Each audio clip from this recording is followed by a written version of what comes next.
علی کا نمبر بھی دے دیا تھا تاکہ اگر کبھی غزان چھٹی پر ہو اور ابیشہ کو اسی کام ہو تو وہ علی سے رابطہ کر لے۔ تب تو کبھی نہیں، ہاں مگر اب وہ اسے نمبر ملانے کی ضرورت پڑ گئی تھی۔ دوسرے سے تیسری بیل نہیں ہوئی تھی کہ علی نے اس کی کال پک کر لی۔ السلام علیکم، خوبصورت لہجے میں اس پر سلامتی بھیجی۔ وعلیکم السلام، میں ابیشہ بات کر رہی ہوں، کیسے ہیں آپ؟ تعارف کروا کر اس کی خیریت پوچھی۔ جی الحمدللہ ٹھیک، آپ کیسے ہیں؟ پہچانتے ہی اس نے بھی خیریت پوچھی۔ جی میں بھی ٹھیک، ابھی نیتا کو فون کیا تھا، وہ بتا رہی تھی کہ غزان کہیں چلے گئی ہے۔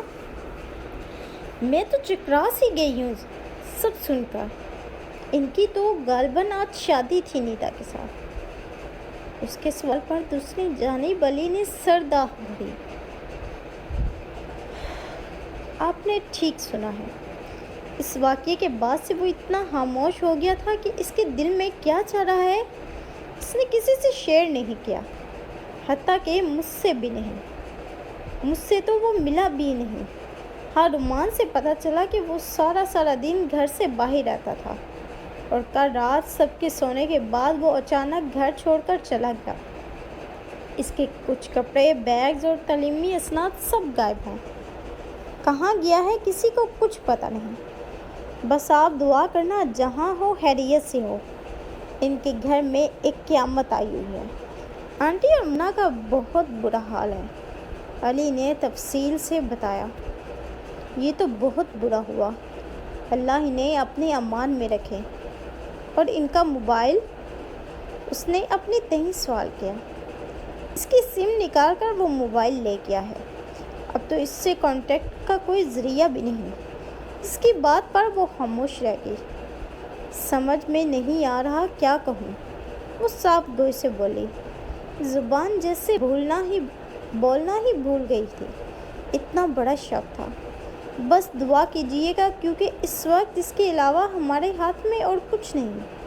علی کا اداس لہجہ اسے مزید تکلیف سے دوچار کر گیا تھا۔ ضرور، کہہ کر اس نے فون بند کر دیا۔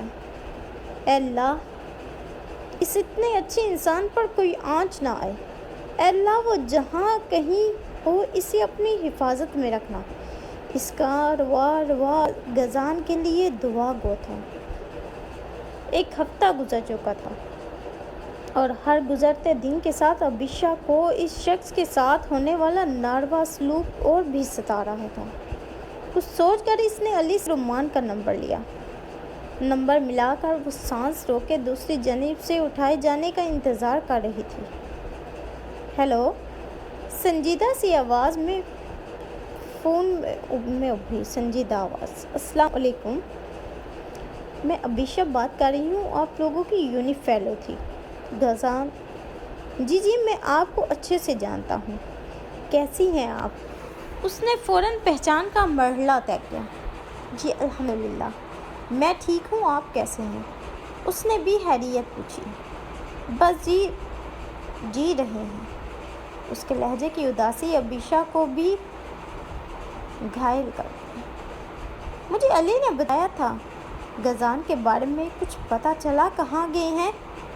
اس کے لہجے کی بے قراری رومان کو سن کر کے۔ کیا وہ بھی غزان سے؟ وہ بس اتنا ہی سوچ سکا۔ نہیں، فی الحال تو کچھ نہیں پتا کہاں ہے۔ اس کی چھوڑی ہوئی سم بھی اپنے موبائل میں ڈال کر دیکھی مگر کہیں کوئی کلو نہیں ملا کہ وہ کہاں گیا ہے۔ مگر انہوں نے گھر چھوڑنے کا فیصلہ کیوں لے لیا؟ وہ اتنے کم ہمت لگتے تو نہیں تھے۔ اس کے لہجے کی یاست رومان کو اور بھی مضطرب کر گئی۔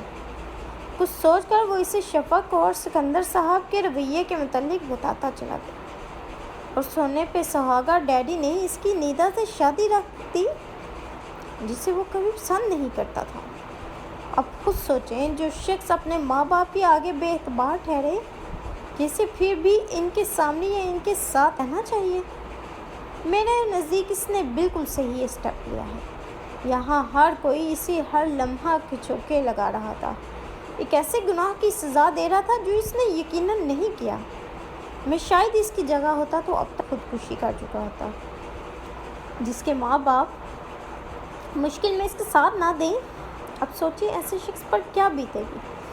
وہ تو بس منظر سے ہٹا ہے۔ مجھے امید ہے کہ اس نے یہ قدم بہت سوچ سمجھ کر اٹھایا ہوگا، اور یہ بھی امید ہے کہ وہ کبھی نہ کبھی مجھ سے رابطہ کرے گا۔ میرا جگر تھا، وہ میرے بغیر کب تک رہے گا؟ اس کے لہجے کی تکلیف اور پھر غازان کے متعلق ہونے والی انکشاف سے کنکار کے کس قدر تکلیف سہی اس نے ان کچھ دنوں میں، اس کا اندازہ ابیشا کو آج ہوا تھا۔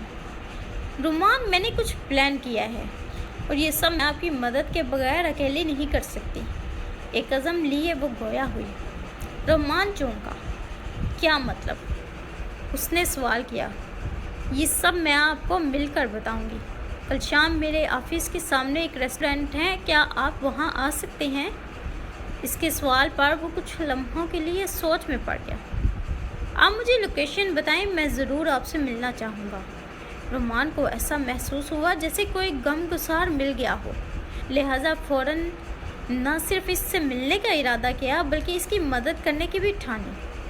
ٹھیک ہے، میں آپ کو ریسٹورینٹ کا ایڈریس ٹیکسٹ کر دوں گی۔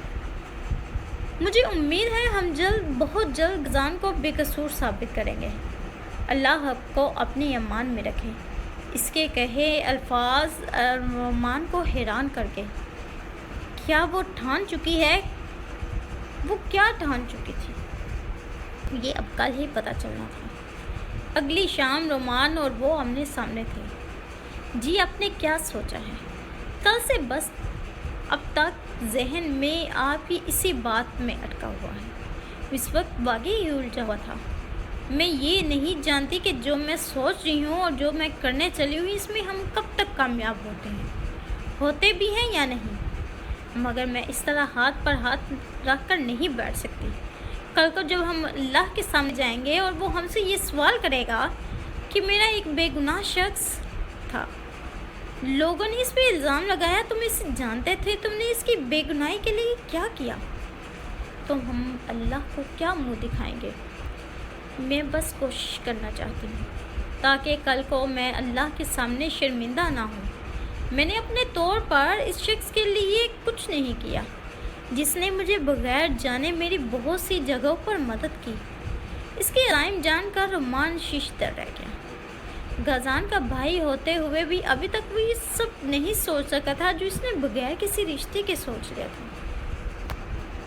میں چاہتی ہوں کہ سب سے پہلے ہم اس لڑکی کو تلاش کریں جو اس رات اس سب واقعے کا سبب بنی۔ آخر وہ ہماری یونی ہی کی تھی، تو اسے ڈھونڈنا اتنا مشکل نہیں ہوگا۔ کیا آپ کے پاس وہ دوپٹہ یا بریسلٹ ہے جو اس رات اس لڑکی کا لائبریری میں رہ گیا تھا؟ اگر وہ مل جائے تو ہم بآسانی اسے ڈھونڈ سکتے ہیں۔ اس کے بعد رومان کو کسی حد تک ٹھیک تو لگی، لیکن صرف ایک دوپٹے اور بریسلٹ سے ہم اسے کیسے ڈھونڈیں گے؟ ہم یہ دونوں چیزیں لیے پوری یونی کی لڑکیوں کو دکھانے سے تو رہے۔ چھوٹا سا تو کالج ہوتا تو ایک سے جا کر پوچھنا آسان تھا۔ اتنی بڑی یونیورسٹی اس کے آئیڈیا پر کشمکش کا شکار ہوا۔ نہیں، ہم ایسا کر ہی نہیں سکتے، اور بالفرض وہ جس بھی لڑکی کا ہوا وہ کبھی مانے گی بھی نہیں۔ جس لڑکی میں اتنی جرأت نہیں کہ وہاں ٹھہر کر لوگوں کو بتا سکتی کہ اس رات کس نے اس کے ساتھ زیادتی کرنی چاہی، تو وہ اپنی دونوں چیزوں کو سامنے دیکھ کر کیوں کر مانے گی؟ تو پھر رومان الجھتا جا رہا تھا۔ اس رات بہت سے لوگوں نے اس ڈنر کی تصویریں بھی کھینچی ہوں گی اور ویڈیوز بھی بنائی ہوں گی۔ میڈیا سے وہاں کی ویڈیو تو میں لے لوں گی، مگر ارد گرد کے ہر ڈپارٹمنٹ کے کسی بھی لڑکے یا لڑکی سے تصویریں لینے اور ویڈیو لینا آپ کا کام ہے۔ کچھ جگہوں پر تو میں کوشش کر سکتی ہوں۔ ان ویڈیوز کے ذریعے ہم اس لڑکی کو ٹریس کر سکتے ہیں۔ ایک مرتبہ شکل پتہ چل جائے پھر اسے ڈھونڈنا کچھ بھی مشکل نہیں ہوگا۔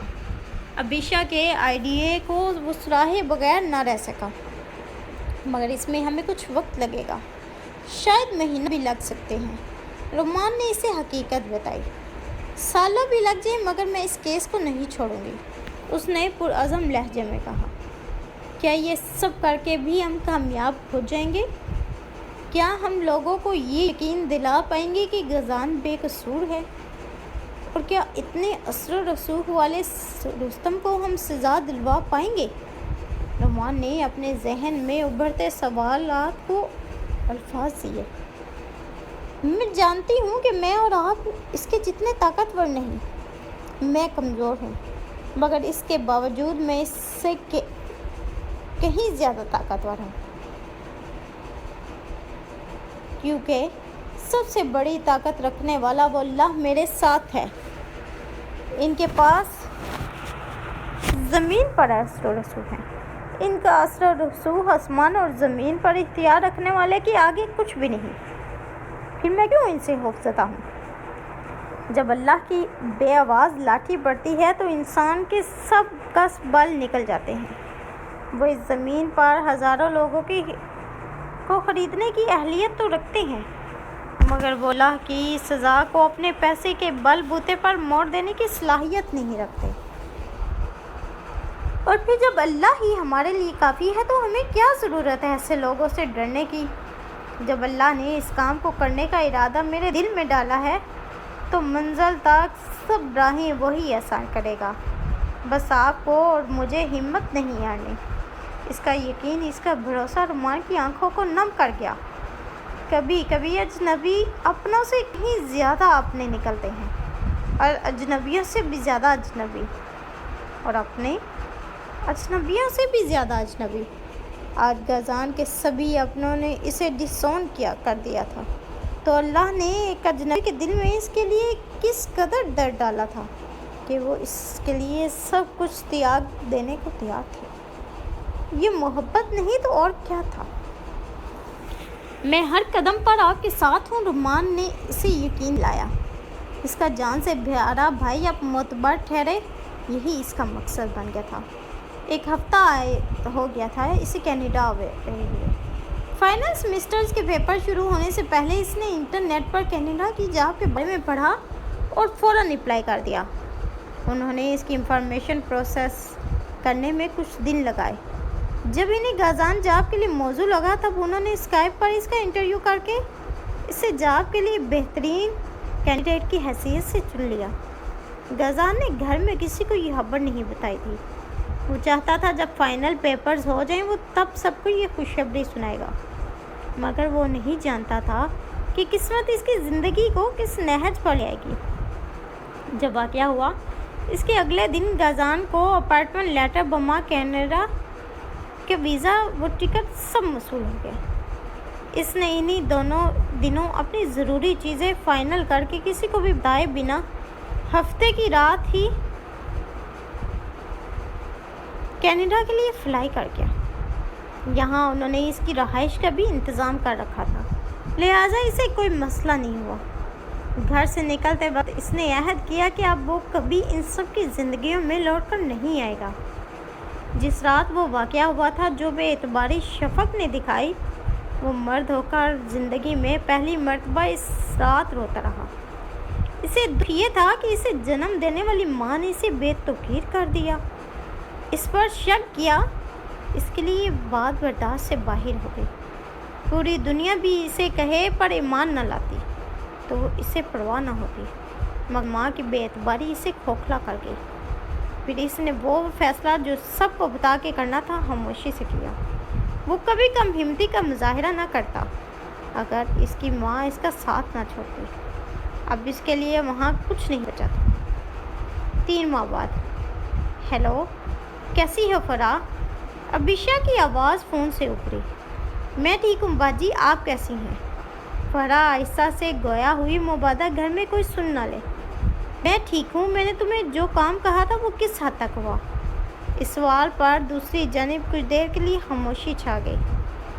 باجی ابیا تو کچھ بتانے کو تیار نہیں۔ میں اس موضوع پر اس سے بات کرتی ہوں تو وہ ہسٹیرک ہو جاتی ہے۔ مجھے سمجھ میں نہیں آ رہی میں کیا کروں، وہ بے بسی سے بولی۔ اچھا تم ایک کام کرو، تم کسی بھی طرح اسے لے کر باہر آؤ، میں تمہیں ایک پارک کا بتاتی ہوں۔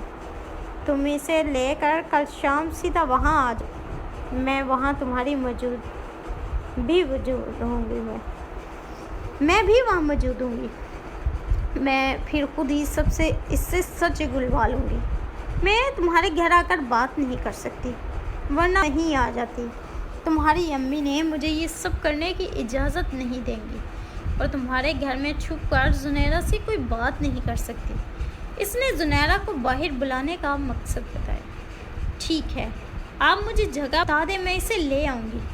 اس کے حامی بھرتے ہی ابیشا نے فوراً پارک کی لوکیشن بتائی اور فون بند کر دیا۔ اگلی شام فرح ابیشا کی بتائی ہوئی جگہ پر زنیرہ کو لے آئی، جہاں ابیشا پہلے سے موجود تھی۔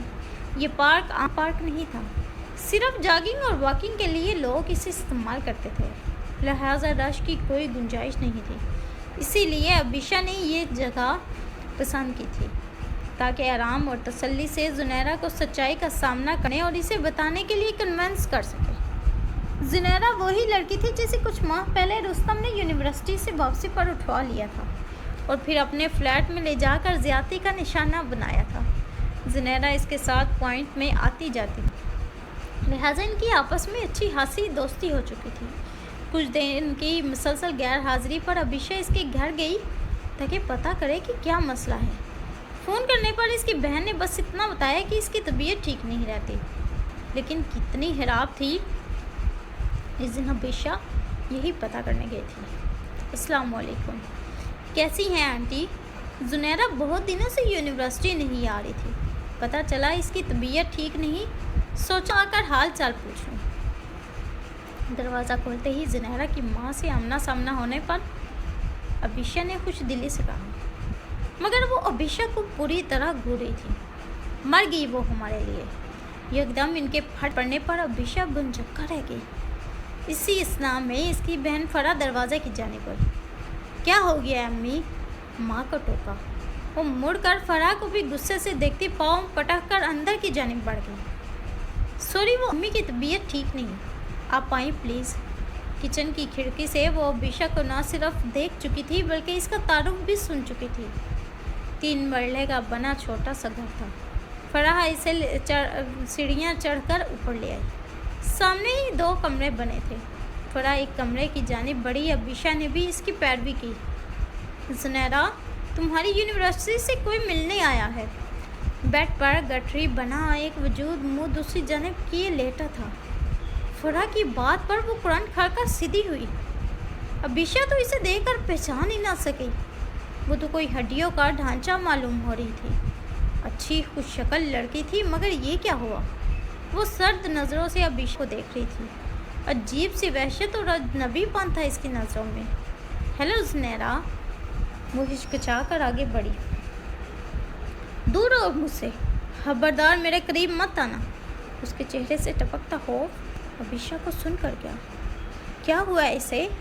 یہ اس طرح کیوں ریئیکٹ کر رہی ہے اور اس قدر بری حالت میں کیوں ہے؟ آخر ابیشا سے رہا نہ گیا، فرح سے پوچھا جو نظر چرا گئی۔ آپ آئیں میرے ساتھ۔ اسے یہ دوسرے کمرے میں آ گئی۔ سمجھ میں نہیں آ رہا کیسے بتاؤں۔ پچھلے دنوں یونیورسٹی سے واپسی پر زنیرہ کو کوئی رستم نامی لڑکا اٹھوا کر لے گیا تھا، اور پھر بیڈ پر ابیشا کے سامنے بیٹھ کر فرح نے سچ بتانا شروع کیا، مگر اس قدر کڑوا سچ وہ بتا نہ پائی اور منہ پر ہاتھ رکھ کر رونے لگی۔ ابیشا تو حیرت کی تصویر بنی اسے دیکھ رہی تھی۔ اس کے وہم و گمان میں بھی نہ تھا کہ زنیرہ کے ساتھ یہ سب ہو سکتا ہے۔ آپ سمجھ سکتی ہیں کہ کیا ہوا ہوگا۔ رستم بہت دنوں سے ابیا کو تنگ کر رہا تھا، نہ جانے کہاں علی کا نمبر بھی دے دیا تھا، تاکہ اگر کبھی غزان چھٹی پر ہو اور ابیشا کو اسی کام ہو تو وہ علی سے رابطہ کر لے۔ تب تو